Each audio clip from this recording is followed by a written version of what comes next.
armas no Brasil. Ponte da Amizade. Foz do Iguaçu, Brasil.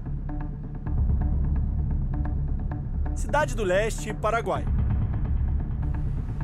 Uma das principais portas de entrada das armas ilegais que chegam ao território brasileiro. Quando falta fiscalização nas fronteiras, as armas são oferecidas livremente, como numa feira. Tudo 3 não passa nada, tá ligado, véi? Que passar, atropela. Pistolas, fuzis, metralhadoras, munição. Tudo para abastecer o crime organizado. É a hora de comprar sua ferramenta, mano. Aqui é o irmão Luan, entendeu? De Capitão Bado. De um lado, o Capitão Bado. Do outro, o Coronel Sapucaia, no Mato Grosso do Sul. Traficantes e contrabandistas aproveitam a livre circulação na fronteira seca. Entre os dois países, são várias cidades gêmeas. Nessas regiões, onde facções criminosas disputam território, os índices de criminalidade são altos. Essa execução brutal, registrada por um circuito de segurança, acontece durante um churrasco de família em Capitão Bado, em fevereiro. Armados com fuzis russos AK-47, conhecidos como Kalashnikov, os criminosos invadem a casa e atiram sem parar. Mulheres e crianças ficam no meio do tiroteio. Um comerciante paraguaio envolvido com o tráfico de drogas é executado com 35 tiros. Uma brasileira também morre na ação. Outras 3 pessoas ficam feridas. De acordo com as investigações, o atentado é um acerto de contas entre duas facções brasileiras rivais, que atuam dos dois lados da fronteira. O tráfico de armas é um dos negócios mais lucrativos para os criminosos. Segundo a Polícia Federal, é por aqui que as quadrilhas arriscam atravessar com o carregamento ilegal. A fronteira mais movimentada e fiscalizada do país, mas são tantos veículos atravessando de um lado para o outro que é quase impossível fiscalizar tudo. A Ponte da Amizade, que separa o Brasil do Paraguai, é a principal rota dos traficantes, mas nesse caso a amizade favorece o crime organizado. Cerca de 40 mil veículos atravessam de um lado para o outro todos os dias. É quase impossível fiscalizar tudo, o que facilita a ação de grupos organizados.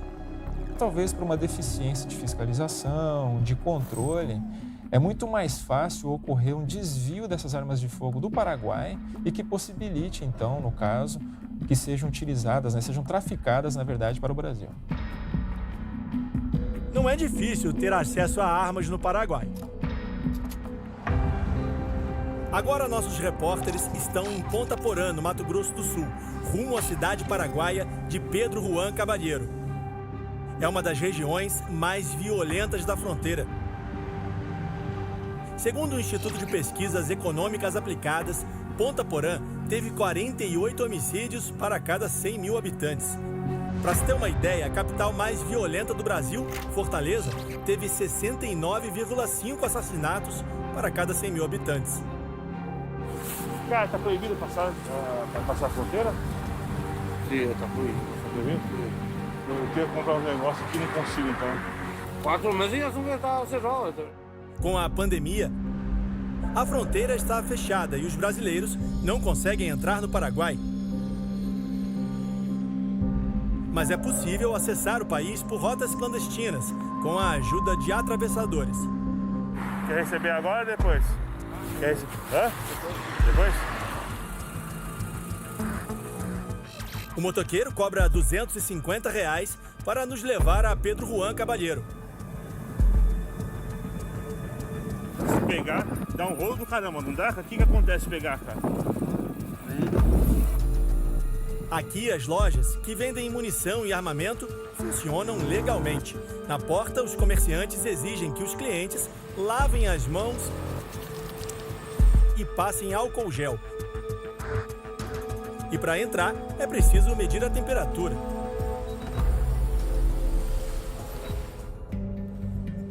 As armas são exibidas na vitrine e nas paredes.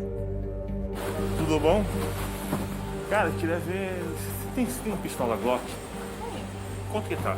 $2.200 por registro. Para levar uma arma com registro, o cliente deve ser cidadão paraguaio e a documentação leva 20 dias para ser emitida. Tá. Se eu comprar amanhã, posso pegar amanhã mesmo? Agora 20 dias mais ou menos. 20 dias? Quanto que tá? A Disney Chelsea? 2020 fica $1.700. Tá. Eu sou brasileiro. Certo? Para atravessar, tem como atravessar? Não? Como que a gente faz? Você vai ter que ter um documento paraguaio. Paraguai. Registrar aqui no documento. Ah. Esse vale só paraguaio. Seguimos para uma segunda loja, perto dali. Amigão, tem pistola aí? ¿Qué calibre? Isso é 380, tem? Tem Versa, Quanto tá?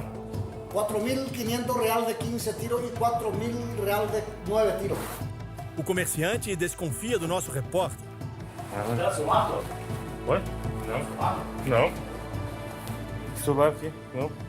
Celular aqui. Quanto que tá? 4.000 reais. Aqui, os vendedores dizem que é possível comprar a arma sem registro. Quer com registro ou sem registro? Sem registro. Se você quer com registro hoje, ele vai fazer você com registro. Se Tá. você não quer com registro, É. já nunca mais vai ter registro. Não tem registro. Tá. Nunca mais. Nunca mais?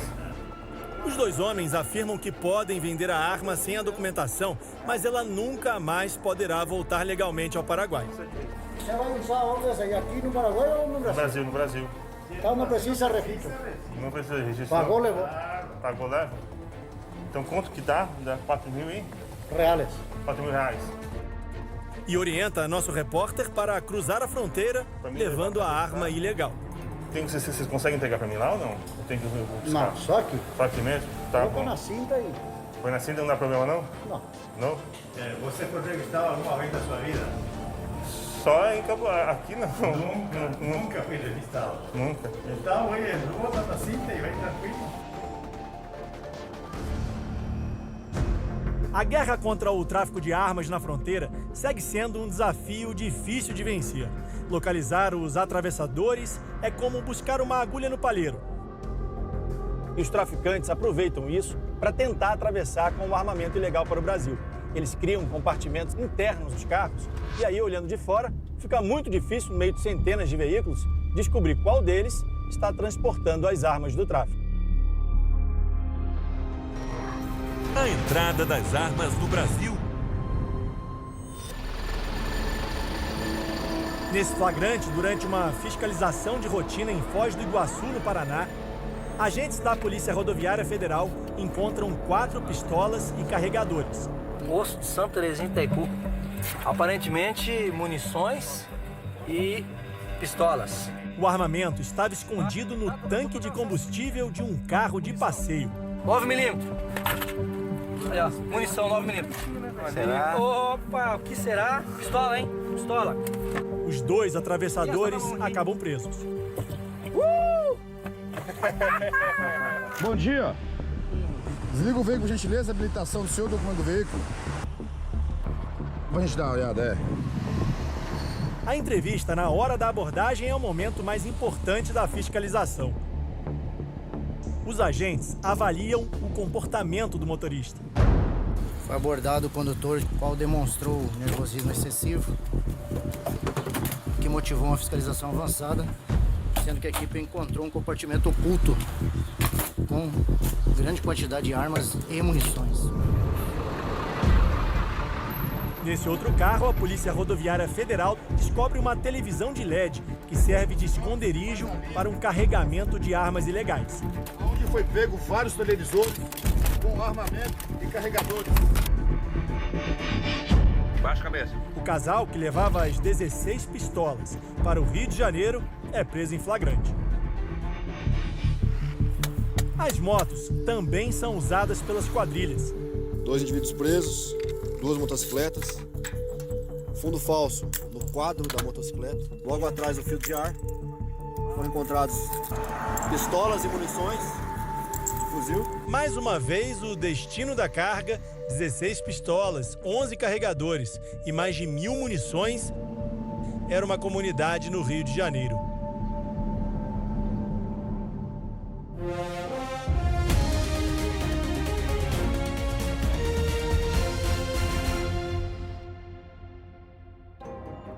Boa noite, seja bem-vindo ao novo cenário do Câmera Record. Aqui você acompanha todos os domingos documentários exclusivos sobre assuntos de interesse público. Hoje você vai assistir a um debate sobre o direito do cidadão portar armas de fogo no Brasil. Quem é a favor e quem é contra. E você vai ver também por que a maior fabricante de armas do país, a Taurus, está na mira do Ministério Público Federal. Vamos entender o que há por trás do monopólio da venda de armas dessa que é a maior indústria brasileira do setor. Antes, você continua acompanhando como funciona o tráfico de armas na fronteira do Brasil com o Paraguai, uma das principais portas de entrada de armamentos no país. Segundo a ONU, esse comércio clandestino movimenta em todo o mundo mais de 5 bilhões de reais por ano. Só em Foz do Iguaçu, a Polícia Rodoviária Federal apreendeu em 2019 118 armas de fogo ilegais atravessando a fronteira, mais que o dobro do ano anterior. O número de munições apreendidas também aumentou. Os traficantes se comunicam com uma rede de informantes. São olheiros que monitoram diferentes pontos das rodovias. 2 viaturas, pista livre no momento. A gente está agora dentro da viatura da PRF, num local escondido aqui perto da rodovia, esperando essa caminhonete passar. Mas a rede do tráfico percebe a nossa presença. Cheio de Polícia Federal, a TV está aqui, tá? Entre os informantes estão motoristas de ônibus, caminhoneiros e também moradores. Tem 3 ônibus de linha parada, Polícia Federal, olhando os ônibus lá, revistando. Muitas vezes a polícia consegue interceptar as quadrilhas. Fevereiro de 2020, Ponta Porã, Mato Grosso do Sul. Policiais descobrem um arsenal de guerra enterrado em uma plantação. Fuzis, munição, granadas, explosivos e coletes à prova de balas. 3 pessoas são presas. O armamento entrou de maneira ilegal no Brasil.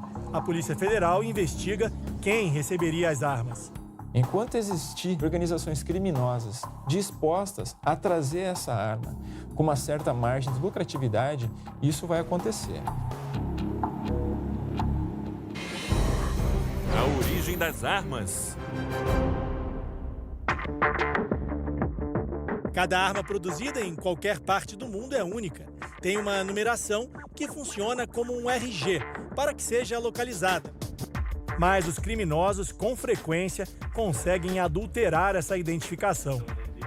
A tentativa de adulterar, suprimir a numeração, é tentar confundir a identificação dessa arma, o rastreio dessa arma. Hoje isso não é mais uma limitação, a gente tem diversas informações que não é só aquela numeração exposta na arma que serve para rastrear a arma, existem outras numerações ocultas, micronumerações, e a gente hoje tem capacidade plena de recuperar essa numeração. Os peritos federais de Foz do Iguaçu adaptaram a técnica usada na perícia de veículos adulterados para identificar armas ilegais. O armamento apreendido é analisado. Aquela arma que você testou, ela estava funcionando bem. Sim, ela está relativamente eficiente. Ó. Dois tiros bem no centro, um lateral. Na mão do crime é um perigo. Sim, perigoso, com certeza.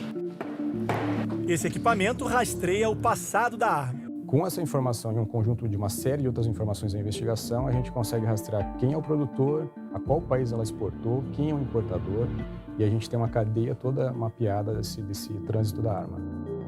A investigação da Polícia Federal Brasileira comprovou que as armas vendidas pelos Estados Unidos de maneira legal ao Paraguai terminavam nas mãos de traficantes do Brasil. Com base em uma lei internacional, os americanos interromperam a venda aos paraguaios em 2018, mas os traficantes encontraram novos fornecedores. De acordo com as investigações, as armas ilegais agora chegam de Israel, Turquia, Áustria e República Tcheca. Os carregamentos são levados de avião até o Paraguai e depois atravessam por terra a fronteira para o Brasil. Já as armas fabricadas nos Estados Unidos continuam chegando ao Paraguai por meio de intermediários. A polícia tenta descobrir em que momento os lotes são desviados para o mercado negro. Identificando a loja em que houve o desvio, já limita também o universo de pessoas que possam ter se utilizar de algum mecanismo para tentar traficar essas armas. É com um arsenal de guerra vindo da Sérvia, de Israel e dos Estados Unidos que uma quadrilha cometeu o maior assalto da história do Paraguai. Essas imagens são exclusivas.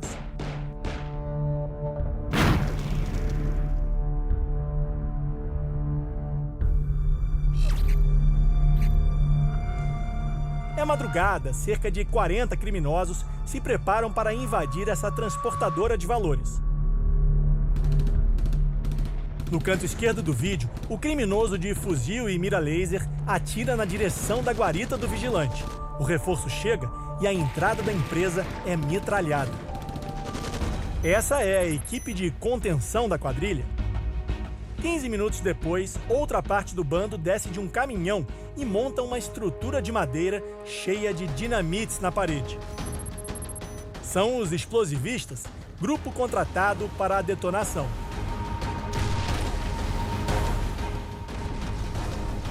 A explosão vira o carro forte de ponta cabeça e abre um buraco no muro por onde os criminosos conseguem entrar.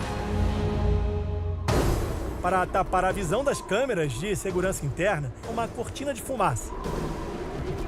A quadrilha leva 3 horas para invadir o cofre e fugir com 11 milhões e 800 mil dólares. Na época, o equivalente a 40 milhões de reais. Um vigilante morre baleado.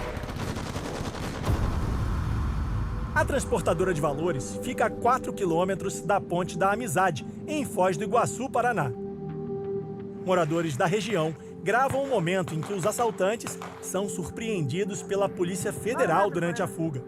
Ei, policial, lá, ei, ô, polícia, lá no mato, lá embaixo, ó. Encurralados, os agentes federais pedem reforço pelo rádio.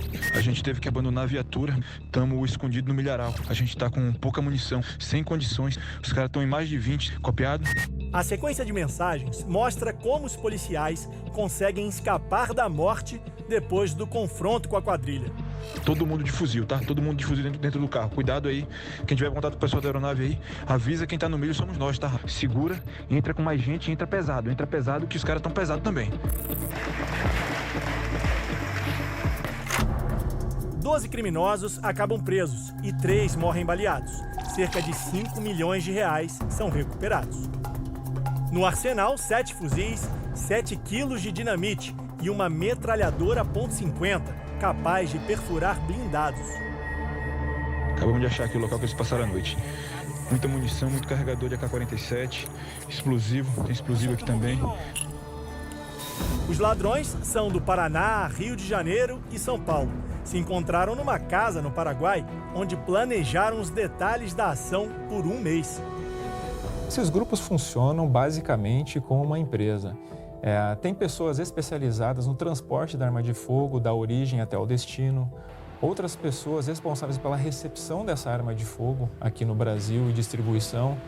E, principalmente, vai ter também um grupo especializado apenas no trânsito de recursos para a aquisição dessas armas de fogo em outros países.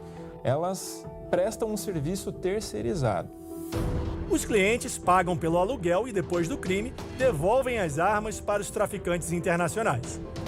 Tem assaltantes que estão roubando o supermercado com fuzil, coisa que a gente não via antigamente. Cortando o fornecimento de arma ou de munição, a gente já tem uma vantagem muito grande em relação aos criminosos. As armas encontradas pela polícia são levadas ao Exército. Esse batalhão em São Paulo tem capacidade para destruir 2.000 armas por dia. Aqui elas são colocadas numa esteira e prensadas na máquina.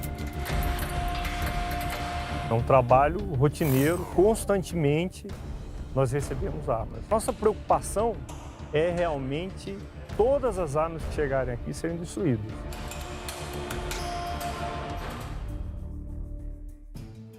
Depois de entrar no Brasil, o armamento contrabandeado segue pelas rodovias. Uma viagem que termina nas principais metrópoles do país e abastece os grupos criminosos. O destino do armamento. A maior parte do armamento ilegal que chega ao Brasil vai para as regiões Sudeste e Nordeste do país. A procura maior vem do Rio de Janeiro. O estado tem o maior paiol de armas apreendidas do Brasil. Nós temos aqui a maior quantidade, acredito eu, do mundo, de armamento militar clandestino em mãos de criminosos.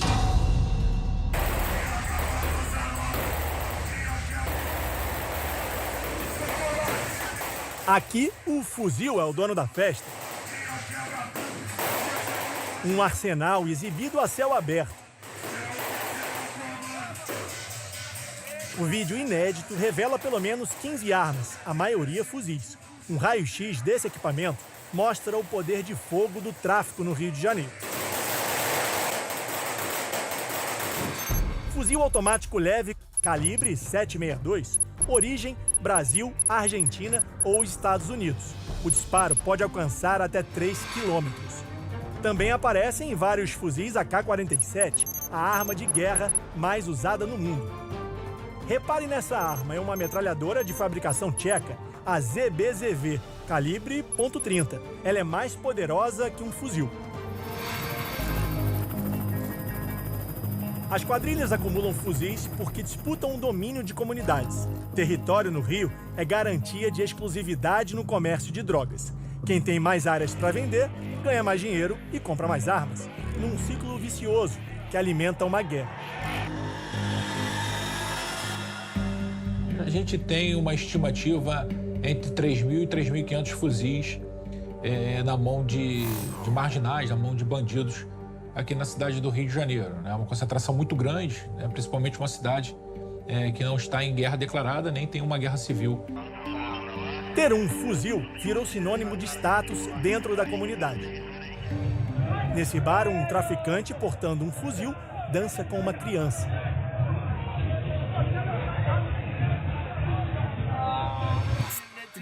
Em outros vídeos, debocham dos rivais e provocam a polícia. Vai tomar só nas costas, filho. Na ponta desse fuzil, uma granada capaz de furar um blindado. Em 2019, um recorde. As forças policiais conseguiram retirar das mãos dos criminosos 505 fuzis. Esse ano já foram mais de 160, como mostra o repórter Silvestre Serrano.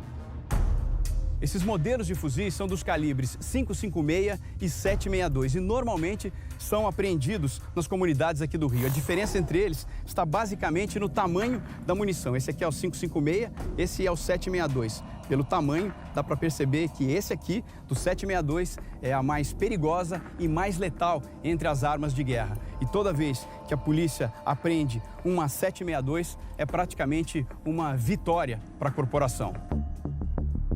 Ela vai perfurar um carro, ela pode cortar um carro de uma ponta a outra, uma porta de uma lataria, de uma viatura de uma ponta a outra, acertando 2 policiais. Para o deputado federal Eduardo Bolsonaro, proporcionar melhores armas para quem fiscaliza as fronteiras é o primeiro passo para coibir o crime organizado. Nós temos que ter uma superioridade bélica para entrar nessa guerra. Ao lado disso, sim, uma tecnologia para que nós tenhamos o melhor controle nas fronteiras. Eu sei que é impossível você zerar a entrada de armas ilegais no Brasil. Vide aqui nossos 17 mil quilômetros de fronteira seca. Somos um país que dá acesso ao Oceano Atlântico. No entanto, há maneiras de você fazer um controle melhor com relação a isso.